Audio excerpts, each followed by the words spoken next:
जुन शैलीसँग अन्तिम इच्छा के छ भनेर सोधियो, म चितवनबाट भन्न चाहन्छु अन्तिम इच्छा के छ।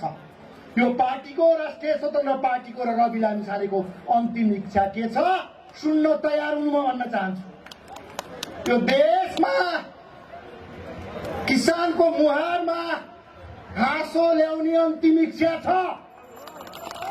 यो देशको युवा पलायन रोकेर युवाहरूलाई रोजगारी सृजना गर्ने अन्तिम इच्छा छ।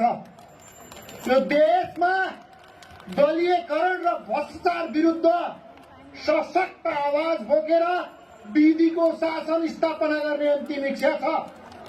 यो देश 35 वर्षसम्म लुटेकाहरूलाई, 35 वर्षसम्म लुटेका भ्रष्टहरूलाई, भ्रष्ट भनेपछि ठ्याक्कै बुझ्छन्, हामीलाई गाली गरे भन्छन् भ्रष्टहरू, ती भ्रष्टहरूलाई पाता कसेर जेलमा हालेर जेलै भित्र 10 दान बैतरनी गर्ने भन्छ, 10 दान बैतरनी जेलभित्र गर्न भन्छ।